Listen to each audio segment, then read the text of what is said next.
a journey sparked by survival. Enter hidden worlds forged by history. Explore lands fused by culture. Touch the spirit sharpened by experience.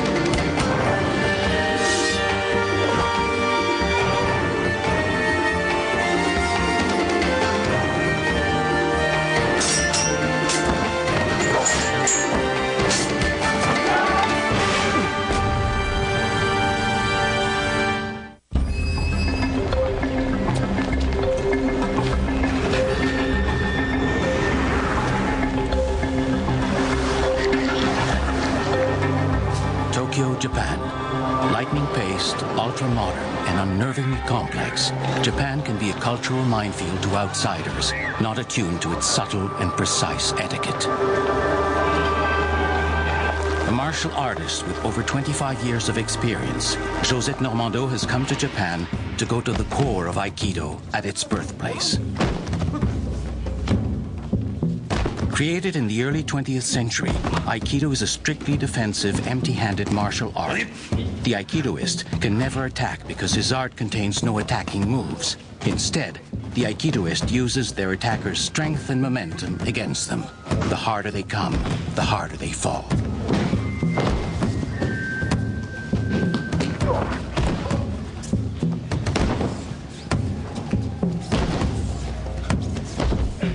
I jokingly say all the time that Aikido is the martial art of women. You don't block.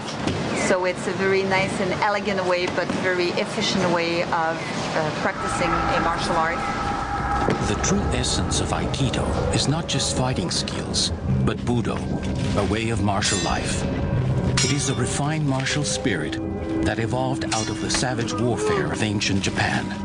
Budo encompasses not only the physical training of the warrior, but also such diverse skills as poetry, calligraphy, tea ceremony, and sword making.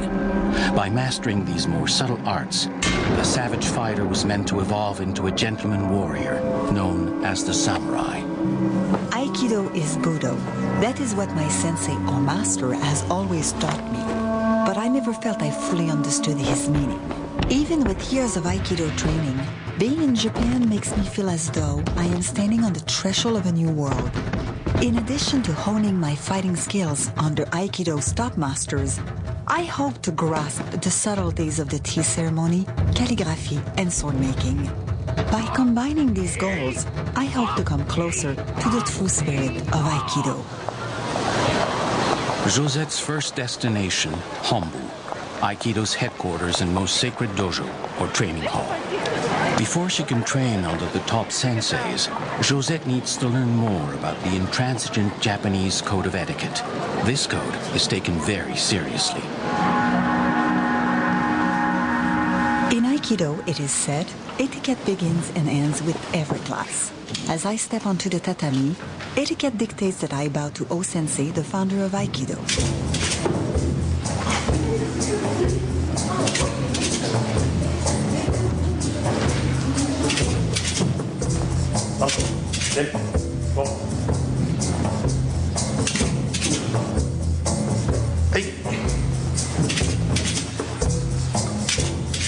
Every class begins with warm-ups. Fist, loosening the joints, ankles, wrist, neck. Then, rocking on your backs to get ready to take the upcoming falls. Out of consideration for others, students are expected to wear a clean white uniform, a gi. Black belts add a hakama, a samurai pant skirt, over their gi.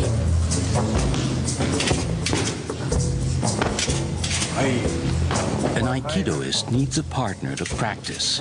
Respect is essential, since the attacker gives his body to the defender so that he can practice his technique. Students alternatively assume both roles, uke and nage, attacker and defender.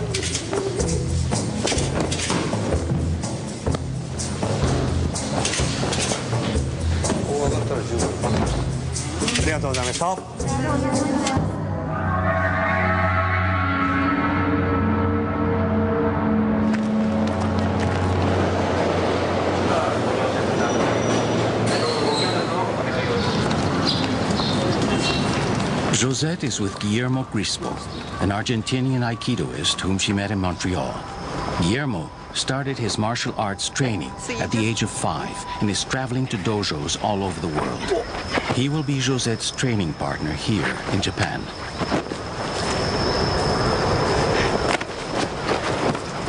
Josette and Guillermo start training with weapons in preparation for their meeting with strict Aikido master Saito Sensei.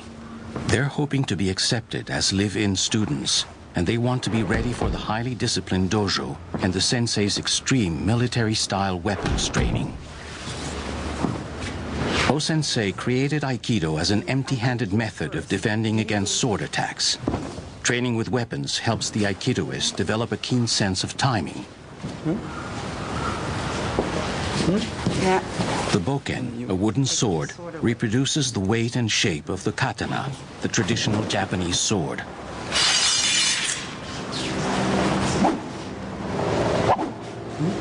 Although technically katana training is not part of Aikido, there is nothing like the whistling sharpness of the real thing to keep you on your toes.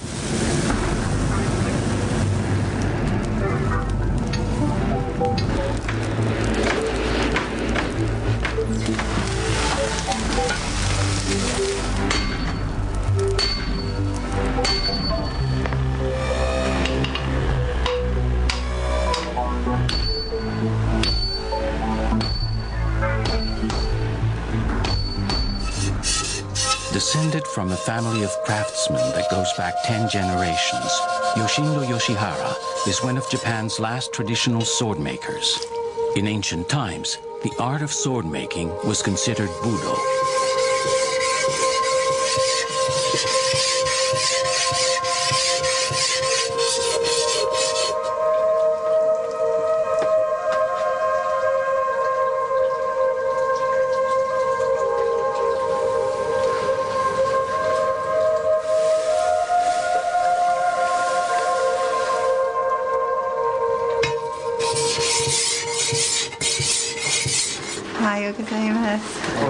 Yes, thank you. Hakama, like Aikido.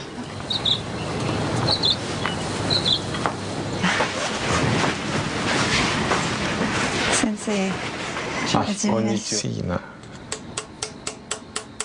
I have been told many times that the katana is the extension of my ki, my inner self. This is a chance for me to see how a master craftsman can give a soul to sheets of steel. Until the samurai class was abolished, the sword was the fundamental symbol of the Japanese warrior class. For the samurai, the sword was his weapon and his soul.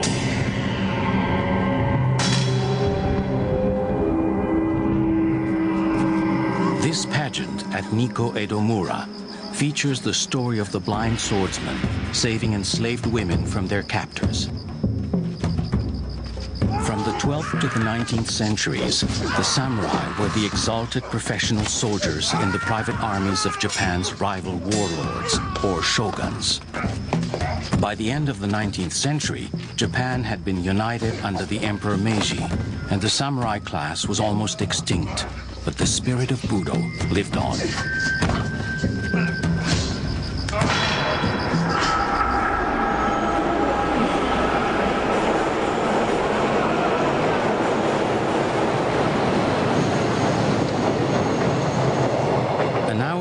Out of Tokyo, Josette and Guillermo are on their way to the Aiki-wiki dojo to ask Saito Sensei to accept them as in-house students. If accepted, they will undergo training that will tax them to their limits. Don't want to get. Okay, so I guess we have to go this way. At the age of 7, Hitohiro Saito Sensei started to learn Aikido under O-sensei, his father's master. Following the death of O-sensei in 1969, the founder's family left the Aiki shrine and dojo in the care of Saito Sensei Sr. in gratitude for his devotion.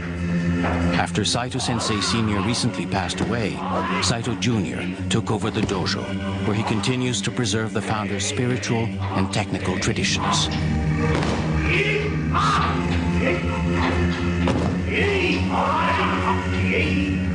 Yeah!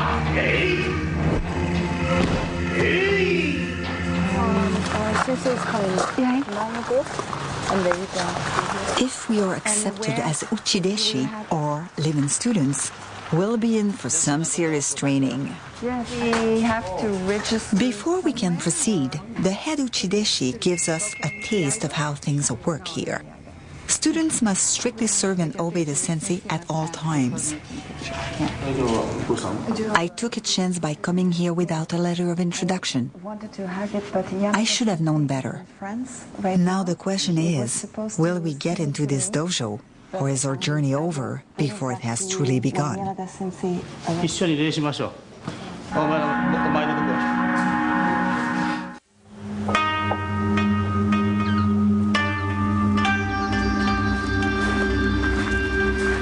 Josette's journey through Japan has just begun, and already she has lost face in front of her first Aikido master, Saito Sensei. Now he may not accept her as an ushideshi, or live-in student at his dojo. I didn't have a letter of introduction, but I decided to come anyway. My own sensei once waited for 3 weeks on the step of Hambu before being allowed by O-sensei as a uchideshi. I hope that won't happen to us here.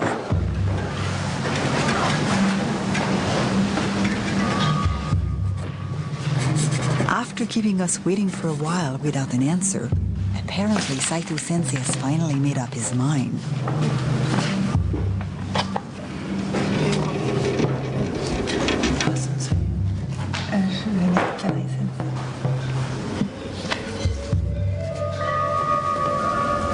We sealed the deal with red ink. In the past, it would have been blood.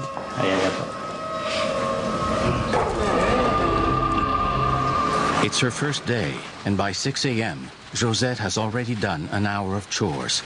Now, she heads over to the first of many daily training sessions with Saito Sensei.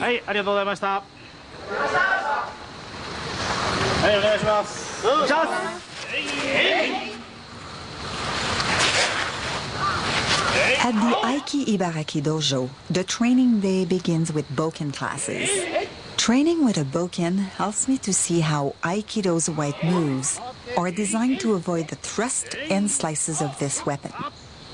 Also, I can better grasp the logic of complex wrist techniques aimed at disarming a sword-wielding opponent.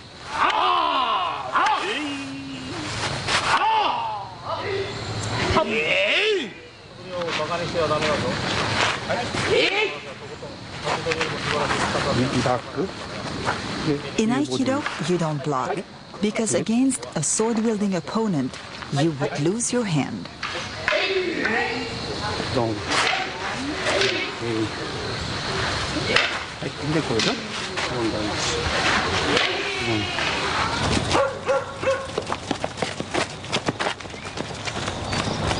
As soon as the practice session is finished, the grounds have to be groomed.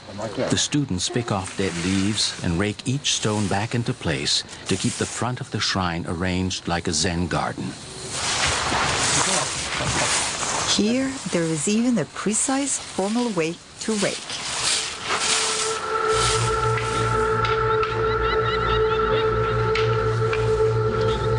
After breakfast and more chores, it is time for Jo classes. A Jo is simply a stick that is used to improve timing, focus, and muscle memory, skills that are crucial in Aikido.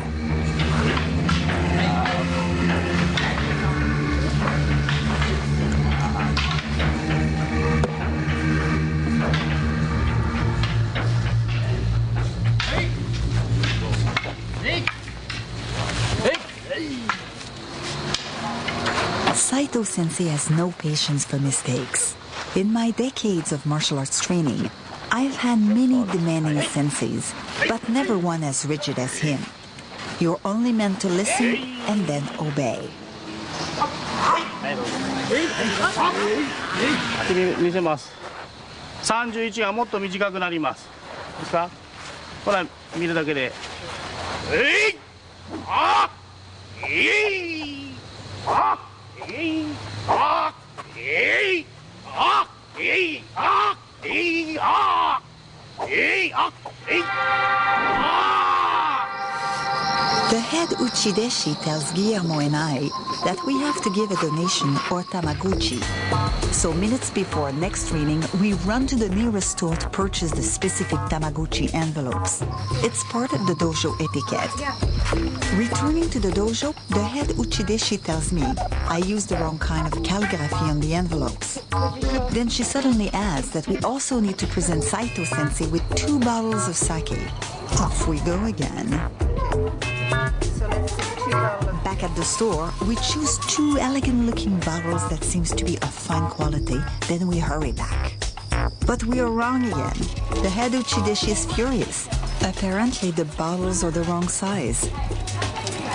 Even with the best of intentions, we have created nothing but irritation and disappointment. Life at the Aiki-wiki dojo is Spartan, and the schedule changes arbitrarily. There is only one constant: practice, and with it, relentless correction.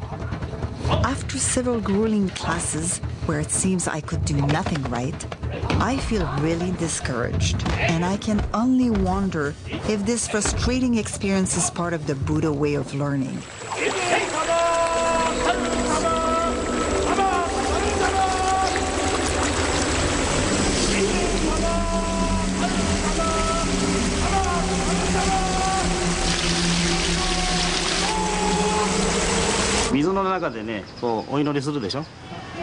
Out of the blue, Saito-sensei invites me to the waterfall where O-sensei went every day when visiting Iwama.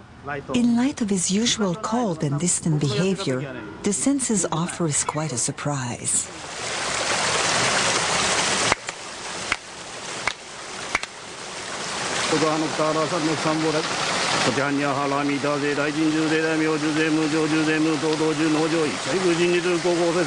Wearing his family crest, Saito-sensei preps himself before performing a purification ritual to cleanse his body and mind. In ancient times, monks and warriors used to perform such religious purifications.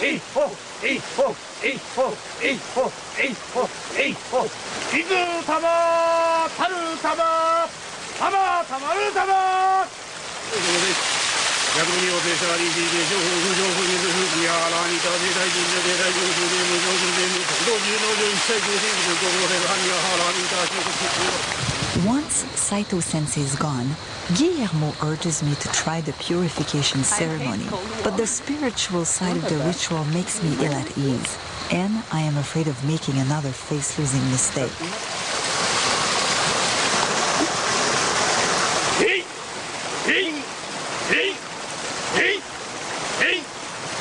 On your back, on your back. I force myself to stand there as long as I can, but all I feel are the sharp rocks underfoot and the bone-chilling coldness of the water. What am I missing?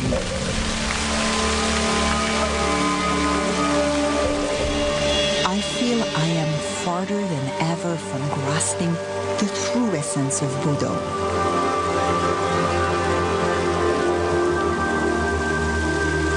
One thing is clear to me: Buddha cannot be obtained in a day.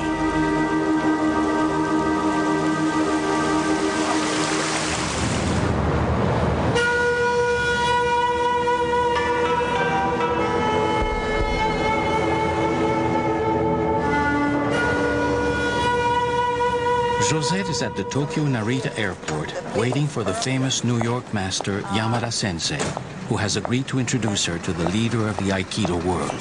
Through him, she is hoping to discover where modern Aikido is headed.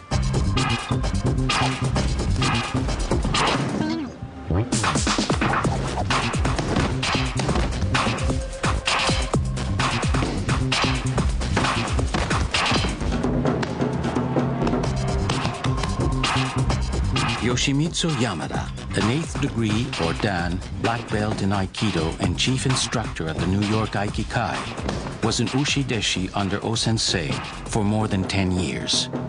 He was selected by the founder's son to leave Japan to spread Aikido throughout North America. Today, Yamada Sensei is the chairman of the United States Aikido Federation and teaches seminars all over the world.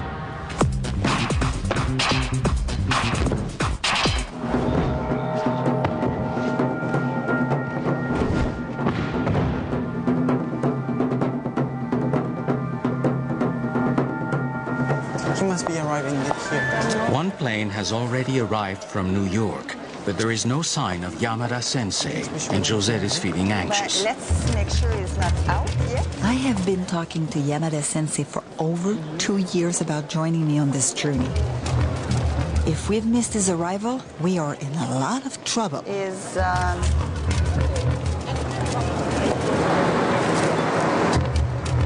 Il arrive à 4h10, Terminal 2. Il a pris Japan Airlines flight number 5. Let's go. Merci.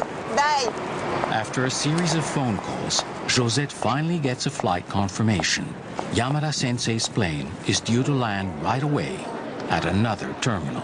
Comment ça va? What a relief. In Aikido, keeping a sensei waiting is unforgivable.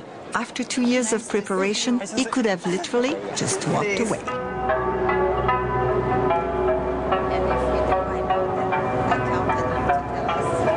Although I have known Yamada Sensei for almost 30 years, I know there is a line that can be crossed. He is the master, I am the student, even more so here in Japan. Yamada Sensei has been invited to give a seminar at one of Tokyo's many Budokans, or martial arts sports centers. According to etiquette, his hosts line up outside to greet him.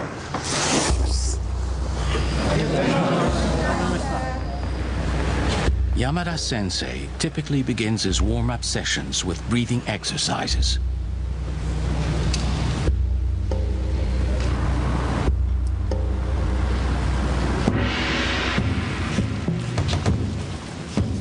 There are no Aikido tournaments to challenge one's skills, so Aikidoists attend large seminars where they have a chance to practice with new partners.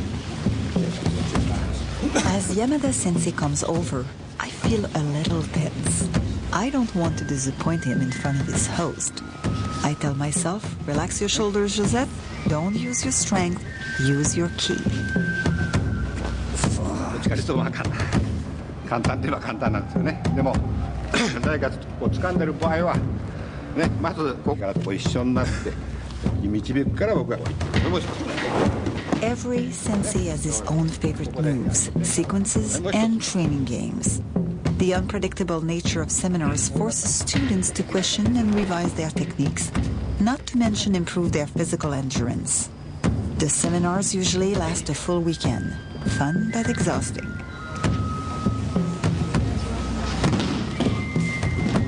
There are a lot of people at a seminar and no room for ego.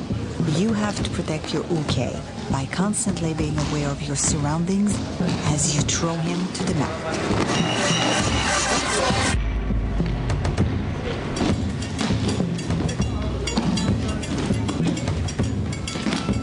In Aikido, the two training partners fuse their ki, or energy, when doing a technique. The attacker's energy is transferred to the defender, who channels it back again. The combatants are two sides of the same coin, and not just two coins smashing against each other.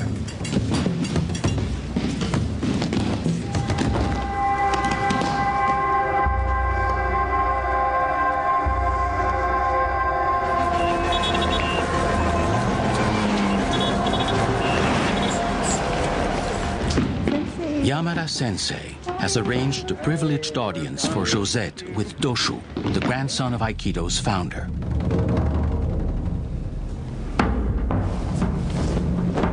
Moriteru Ueshiba, the grandson of O-sensei, has been the general director of the Aikido World Headquarters at Hombu since 1986, when he took over from his father.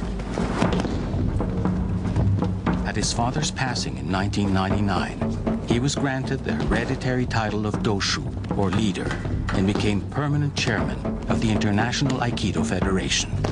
Now in his 50s, Doshu works to preserve the founder's heritage, his teachings, and the spirit of Aikido.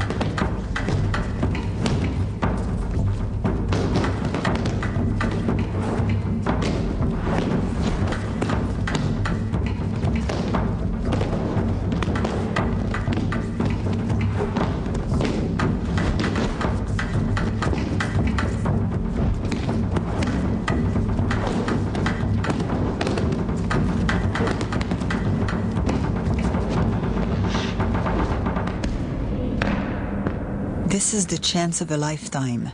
I hope I know enough to ask the right questions. どうぞ。失礼します。 Josette is at the Aikido headquarters in Tokyo, Japan. Her guide, Yamada Sensei, has arranged a rare interview with Doshu, the leader of the Aikido world. I have a lot of questions for Doshu about Aikido's heritage and how it was passed down to him from his grandfather. Thank you so much. 私からもプレゼントがあります。いろいろ合気道の本ですので、どうぞ参考までに。英語でできてますから。まだいないですね。When I ask Doshu about O-sensei, he shows me several pictures of his grandfather. This is my bed. This is Tamura Sensei bed. Morihei Ueshiba's quest for the true spirit of the martial arts led him to create Aikido. He used his experience, knowledge, and vision to develop a unique art based on ki energy. Later respectfully given the name of O-sensei, or great teacher by his students, Aikido's founder saw his martial art as far more than just a fighting system. For O-sensei, the Aikidoist should aspire to be a gentleman warrior in the samurai tradition. Doshu believes in spreading Aikido worldwide, but has concerns that the tradition, quality, and essence of Aikido might get lost in the process. I feel uncertain of attaining the Budo spirit myself, and wonder if some of its essence has already been lost in the translation.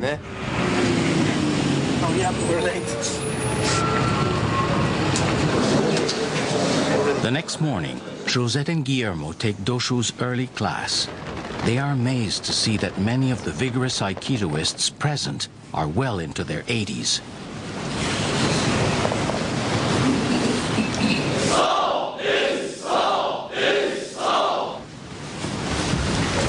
Training in a sea of black belts at Humbo with the leader of the Aikido world is intimidating, to say the least.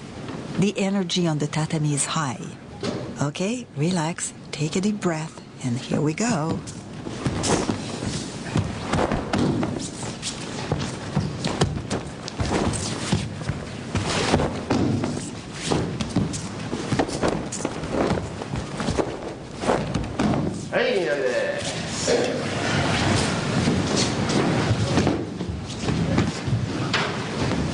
As I bow to the person in front of me, I realize he's one of Doshu's uchideshi, or live-in students. He'll be my partner for the class. Yes!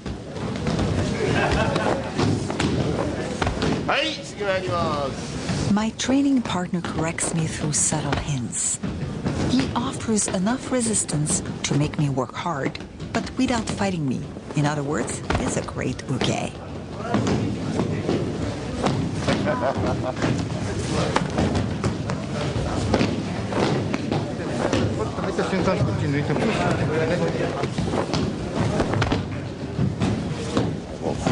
Doshu says that the energy radiated by a spinning top is the perfect example of stillness within movement.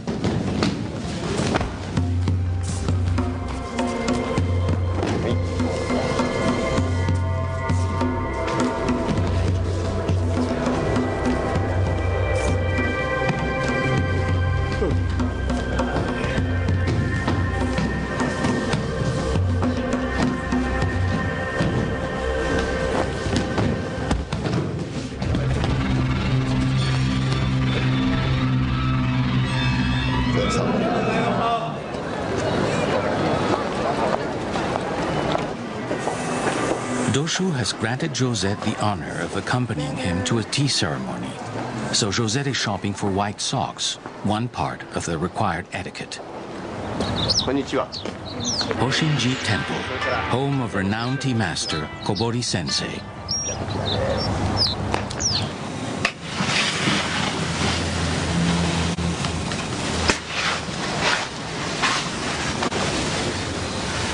The gestures are precise, the act elegant and refined, and there is a great deal of pressure not to make a mistake.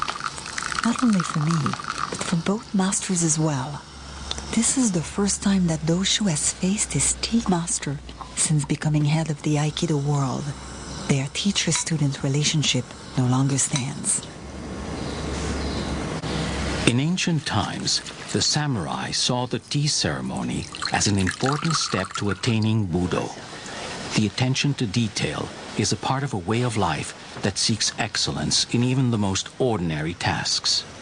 The concept of tea-drinking rituals began with Zen monks in Japan in the 13th century. Tea kept the monks alert through long meditations. In the 16th century, there grew up a new approach to tea called wabi, meaning simplicity and absence of ornament. Besides wearing white socks, I had to bring a small purse containing a knife and several sheets of paper to receive the small almond cake and pick up its crumbs. The kit also includes a small fan to draw up symbolic boundaries between host and guest.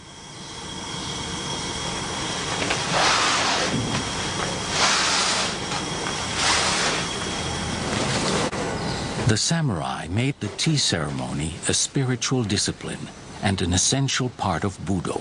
To this day, the ceremony has 4 precepts: peace, respect, purity, and tranquility.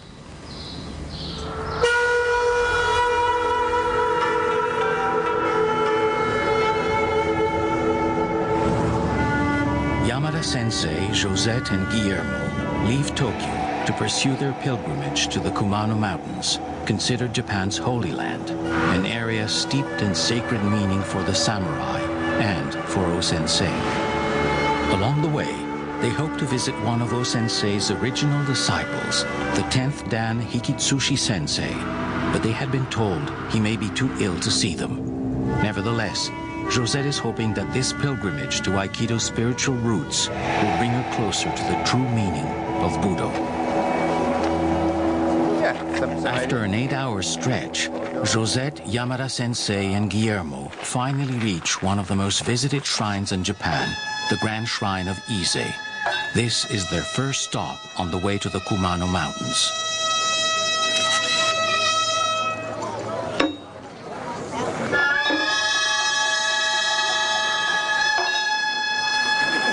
This is my second attempt at a Japanese ritual purification. After my intense experience with Saito Sensei, it's reassuring to have Yamada Sensei to help me through the ritual. Since ancient times, pilgrims have purified body and mind by washing their hands and rinsing their mouth with the waters of the sacred Isuzu River. Yamada Sensei explains that the Ise shrine is systematically disassembled and rebuilt every 20 years on 2 alternative sites. This ensures that the carpentry skills will continue to be passed down through the generations.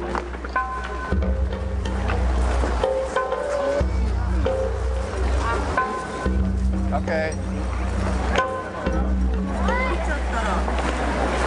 So, the car is coming. Oh, here it is. Josette is offered a Daruma doll by Yamada Sensei. The Daruma is based on the legend of an Indian Buddhist monk known in China as Bodhidharma and in Japan as Daruma, who lost the use of his arms and legs after 9 years of sitting in meditation. The doll has a weighted bottom and rounded shape and automatically regains its balance after being tipped over, representing persistence of spirit and recovery from misfortune. A symbol of good luck and protection in Japan, a Daruma doll is traditionally given at the start of a new venture. To make a wish come true, Yamada Sensei tells me to paint its left eye black. At the end of my pilgrimage, if I am granted my wish, I should paint the second eye.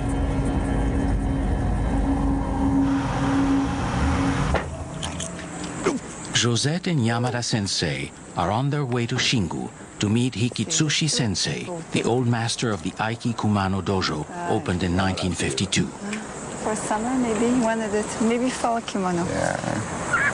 What up here? On our way from Ise to Shingu, we stop to find out if Hikitsushi Sensei is well enough to see us. The venerable sensei has been bedridden for the last year. As they arrive at the Aiki Kumano dojo, Josette and Yamada sensei have little hope left of meeting with Hikitsushi sensei. So they are amazed to learn that he is well enough to welcome them to his dojo. Today, sensei.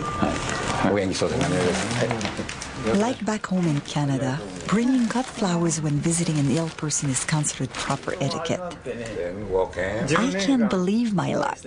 After all, I'm getting to meet one of the last of the original Aikido masters. Hikitsushi sensei tells us that O-sensei's spiritual devotion to nature led him to open the Aikido dojo here in the Kumano Mountains. Michio Hikitsushi was born near Shingu in 1923 and met O-sensei at the age of 14. Although at the time only adults were permitted to train in Aikido, O-sensei saw Hikitsushi's commitment and told him, "You were born to discover the spirit of Budo, so you must study Aikido." Hikitsushi sensei received his 10th Dan in 1969. He is one of only 2 students granted such a high rank by O-sensei. As we go through the photos and books, Hikitsushi sensei expresses what Aikido means to him. The prevailing message is one of peace and love.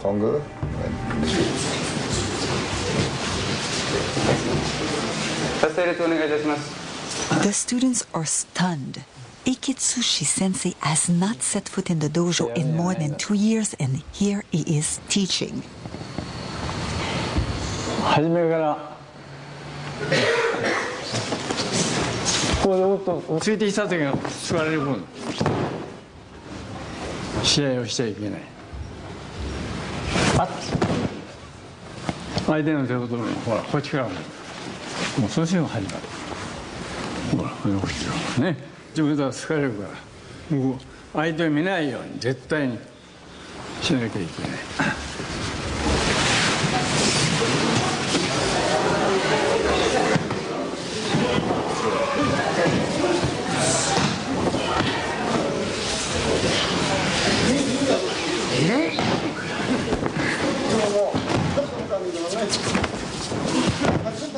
This is called freestyle, and it's usually done with multiple attackers.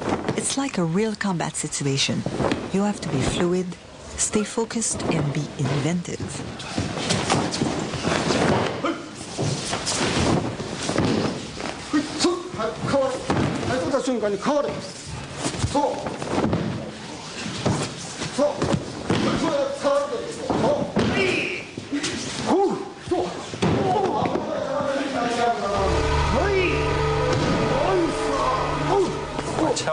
Yeah, your ankle.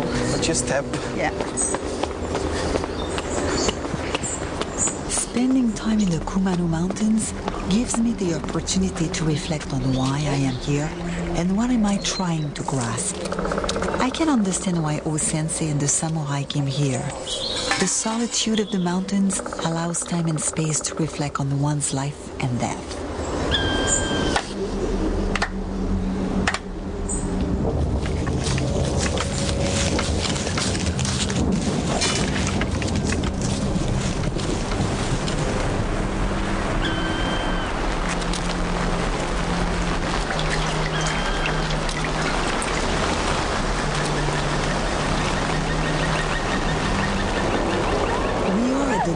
Falls, where samurai once performed their purification rituals.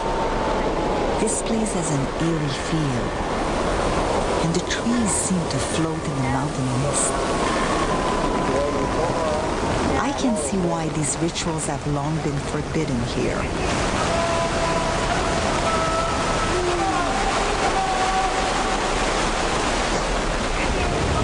The Nachi Falls have always been considered to be the embodiment of a god. In past centuries, pilgrims and samurai worshiped the falls.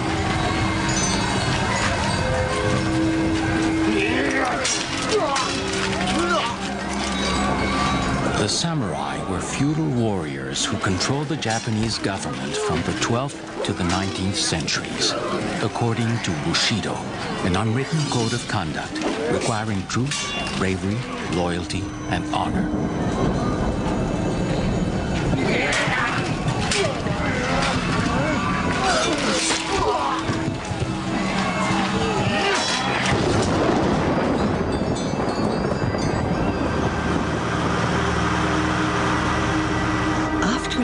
Tomodachi Falls, we stop at the feet of the Kumano Mountains in Tanabe, O-sensei's birthplace and final resting place. Tanabe is the last stop of our pilgrimage.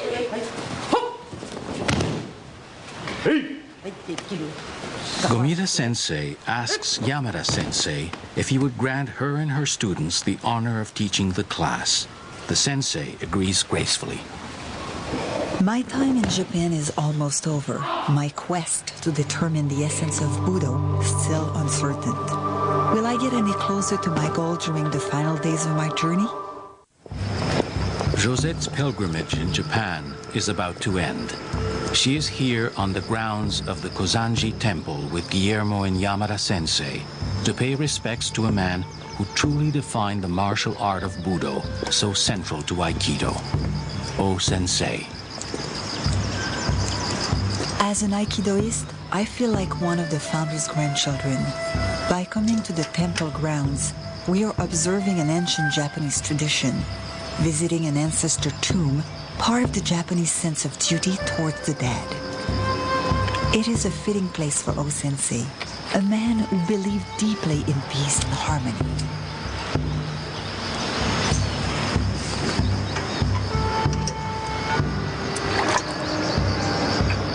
For O-sensei, Aikido was a non-competitive martial art, an answer to the violence he saw all around him.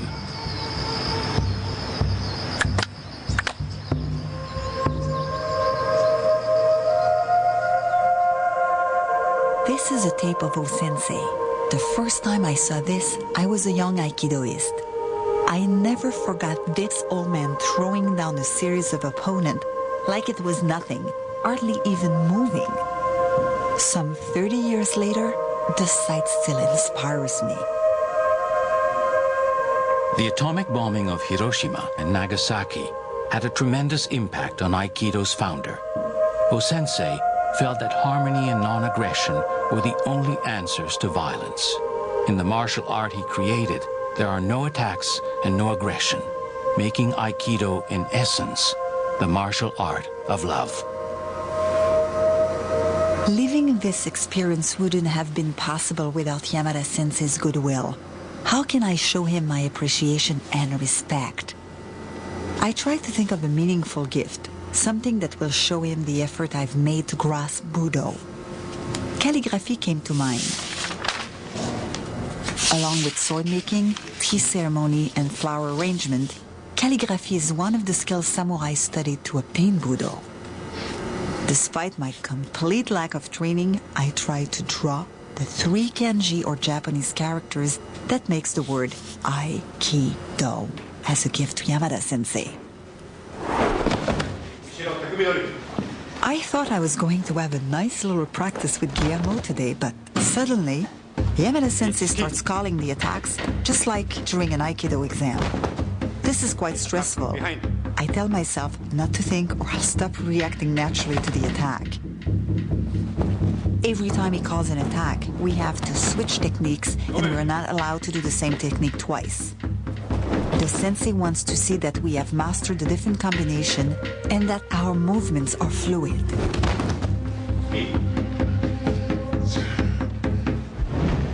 I'm starting to learn a little about Japan from your teaching. When the session finally ends, it's time to offer my gift to Yamada Sensei. I hope my humble present pleases him. To understand their Japanese thank you very culture. much. And I also hope you enjoy Japan and learn something out of this journey. Thank you very much.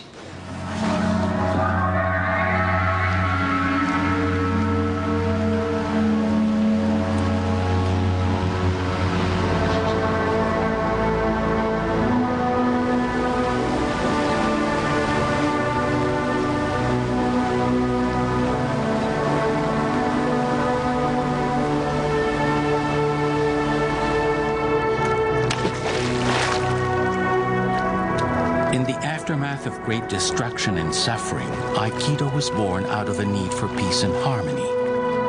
Doshu, Aikido's heir. Hikitsushi, the original disciple. Saito, the disciplinarian. And Yamada, the ambassador. These senseis preserve the essence of Aikido and the legacy of O-sensei. All of them help Aikidoists reach a state where body and mind are combined in the spirit of Budo. I have been very privileged to have Yamada Sensei to introduce me to the other senseis and give me the opportunity to better understand O-sensei's vision of Aikido. It has sometimes been difficult to penetrate the opaque culture and etiquette of Japan. The reality is, I am not Japanese and will never be. Therefore, I need to find the path to Budo in my own way, through my own culture, much as these masters have found the true spirit of Aikido through theirs. My goal as a martial artist is to transcend the daily dimensions of life to gain what the masters gain, a touch of invincibility.